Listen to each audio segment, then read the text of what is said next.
How do you mitigate your risk? Montel's forecasting services cover risks from hours ahead to years ahead. We welcome you to hedge your market exposure with our diverse forecasting portfolio. Contact us at sales@montelnews.com for more info and a free trial.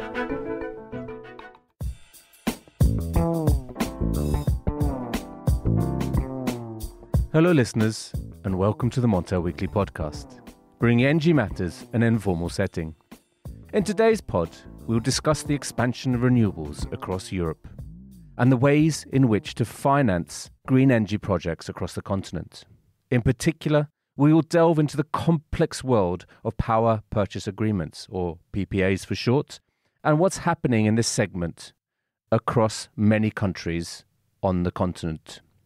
What's new, what's hot, and what's not. Joining me, Richard Sverrisson, to discuss these matters is Thekla from Bulow of Aurora Energy Research, who luckily for us is an expert in this field. A warm welcome to you, Thekla. Thank you very much, Richard. Glad to be here today. How are you doing in Berlin? How's the COVID situation where you are? We're slowly starting to open up a few things again, but we're obviously far from a normal situation. Still very much working from home, meetings happening virtually. But I feel like after a year of being stuck at home, we finally have come to quite a set of terms with the conditions, and it's working really well. So I'm looking forward for things to open up a little bit more. But we're doing well in Berlin so far. That's good to hear. There is light at the end of the tunnel. Now we're here, Thekla, to discuss PPAs, in particular in your home country of Germany. Now, could you tell us a little bit about what happened in 2020 in terms of PPAs? Yeah, so very, very happy to. I mean, in general, I think it's fantastic to see the activity that has been going on. I think a lot of people were expecting COVID to put a halt on many things, including action on climate change and especially also halt on the PPA market. We were quite happy to see that 2020 was not able to put a halt to all of what is happening, including the PPA market. And so this has been an ongoing rising trend in Europe, but also in Germany, more PPAs being closed. And we do see this trend continuing. A lot of interest from corporates, especially coming in, asking to decarbonize their activities via PPAs. It is an extremely hot market for the moment. And that's continued into this year. You know, as we discussed just a moment ago, as the end of the pandemic is looming. This is the beginning of the end of the pandemic. Hopefully, yes, definitely. I mean, luckily, we're all so able to work virtually. So all the discussions around closing PPAs, contract negotiations, and so on can all happen virtually with all the information being shared online. So it is not something that has been put a hold by the COVID situation.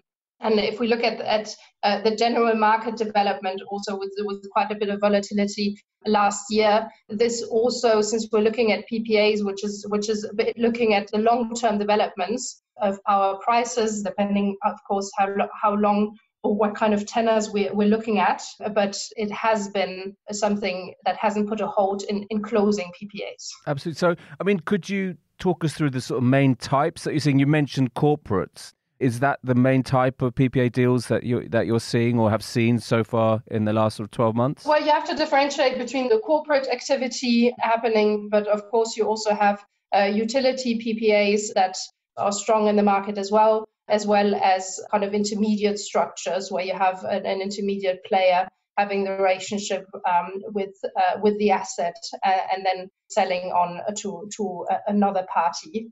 On the corporate side, especially, I've seen a massive increase in interest in some of the European markets, especially in Germany. The utility side has been developing as well. Can you give us some indication on numbers here, the trends that you see, Thekla? Yeah, so if we look at the different European markets, you have to look at the individual markets to identify clear trends. There's a huge difference between the maturity of the different markets. You have much more mature markets for instance, in the UK, in the Nordics, and Iberia, than you have in other countries, such as my own in Germany. But we do see continuing interest, and there's very little standardization, both in terms of the size of the PPAs, really from small PPA sizes to very long PPA sizes. We also see a huge variety in the tenders, depending on what kind of projects we're looking at. If we're looking at new build projects, where you really have to use the PPAs in order to secure the cash flows and ensure that the projects are bankable, we see longer tenors. But with very long tenors, we also see new innovative kind of structures emerging in terms of tranching the PPA into different sub-tenors to enable kind of a fixed price at the start, and then becoming more flexible as the tenor evolves, to kind of take into account insecurities around the price developments. We also see a big variety also in terms of structures in general, or volume clauses, both as produced, but also baseload structures emerging. It really depends on kind of the legislation and the technology we're talking about, and within the technologies also, whether it's a new build asset or a lifetime extension asset. You sort of hit the nail on the head there in a way, Thekla, because, it is such a non-standardized area or market, in a sense that it's very hard to generalize between, countries and also deals, because even, the PPA contract is a beast of immense complexity in many ways.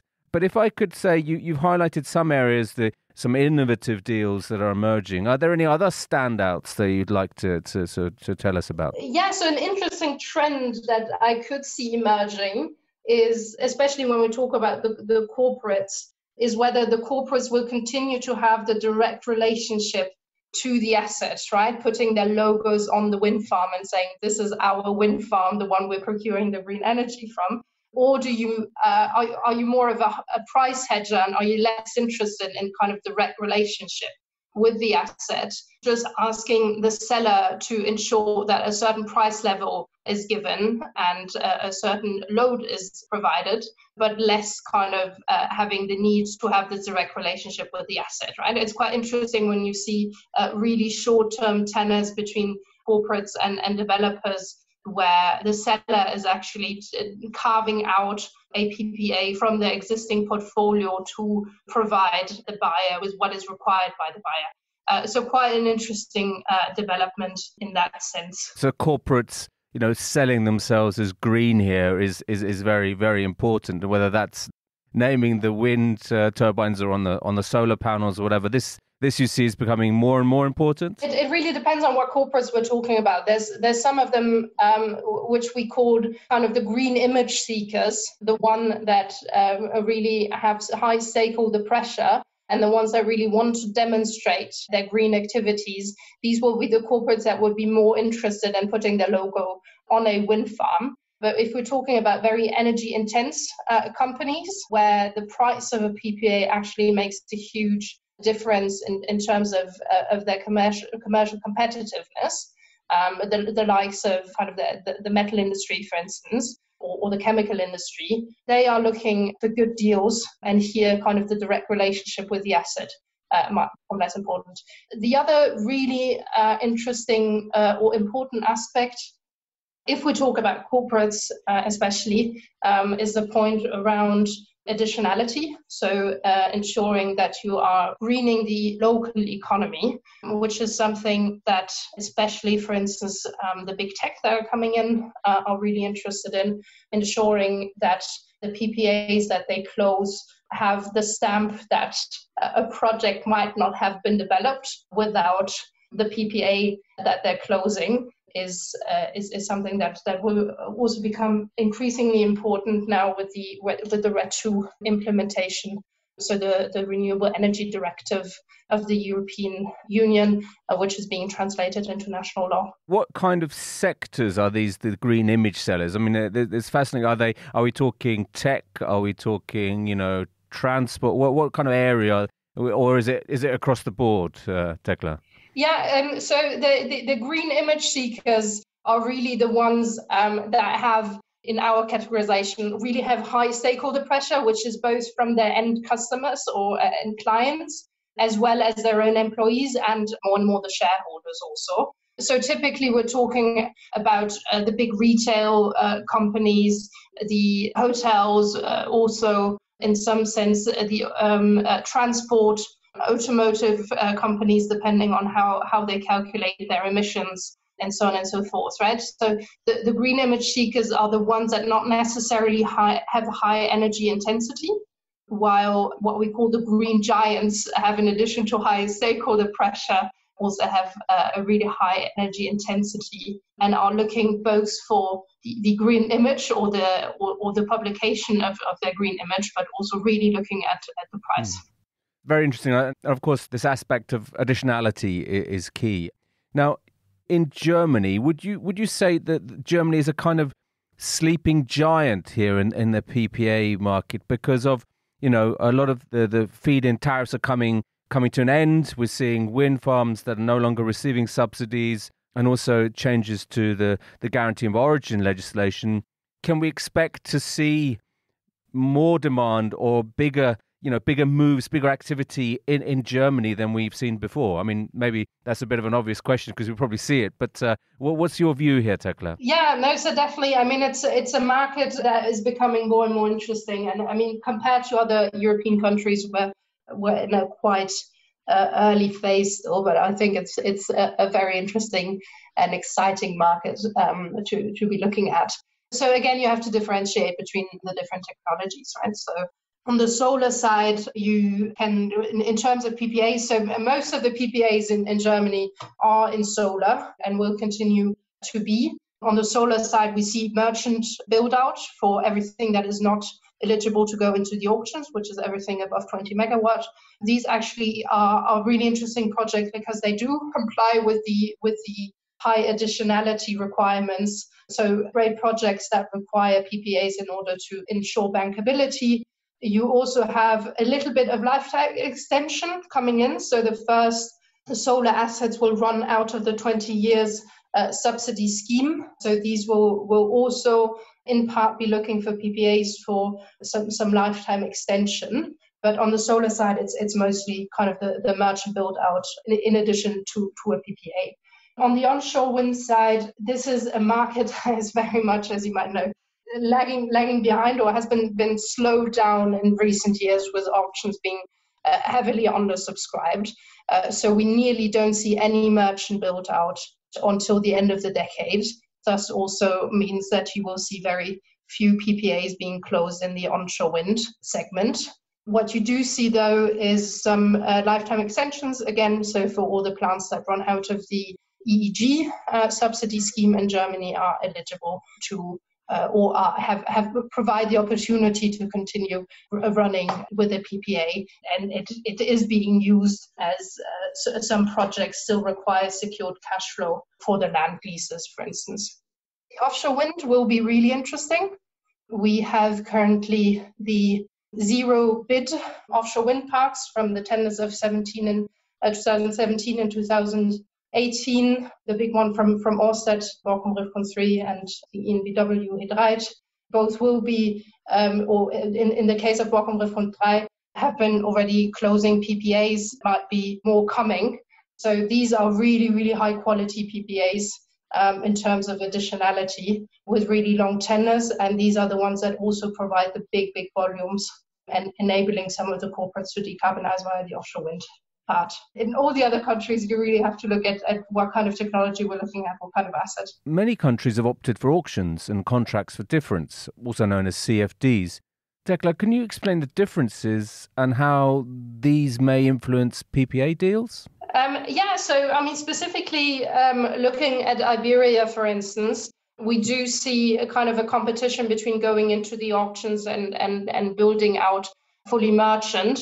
The impact on the regulation is still a bit unclear, but we think that the proposed support scheme for renewables in Spain might lead to a bit of a lowering of the supply potential, as some of the new generation would benefit from CFDs. However, in general, for instance, Spain, we still believe that the market will be oversupplied in 2030. We've seen wholesale electricity prices rise quite significantly in some countries, especially in Northern Europe. What kind of an impact do higher wholesale power prices have on PPAs and on PPA deals? Yeah, so I think that's a really fair question. Again, my answer would be it depends, and in that case, it really depends on the tenor of the PPAs, right? The more long term you look at PPAs, the less kind of the current market situation plays a role. However, if you look at the really short term PPAs,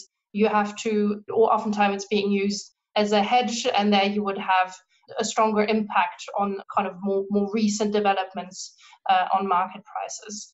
What is really important with PPAs is getting kind of the price forecasts as right as possible and ensure that the structure of the PPA is taking into account kind of your risk position in your market view, especially if you look at the more long-term market developments. In many countries, cannibalization of renewables will play a significant role. What we mean by cannibalization of renewables is that wind tends to blow in one region, so that in times of high wind, all the renewable assets are producing at the same time, the same with the sun shining. So in times of high renewable production, at the same time, it has a big impact on the baseload prices.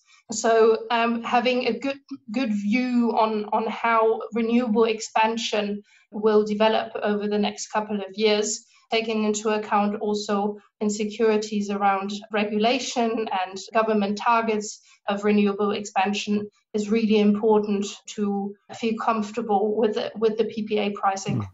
Absolutely. I think we've also seen some severe instances of severe weather, Thekla. I think in Texas, for example, you see a lot of the wind farms and the wind producers there being hit by extreme conditions. And I'm just wondering, are you noticing or have you seen any movement to include more kind of force majeure clauses into PPA contracts? Yes, definitely. I think both COVID and events like Texas have made parties on both sides more aware of these kind of events. So I think lawyers are much better positioned to comment on this, but have definitely seen much more discussion around the importance of force majeure in the PPA market, right? Both in terms of the delivery of power, but also security around the construction of the asset. Thekla, I often ask the guests on this podcast if they had a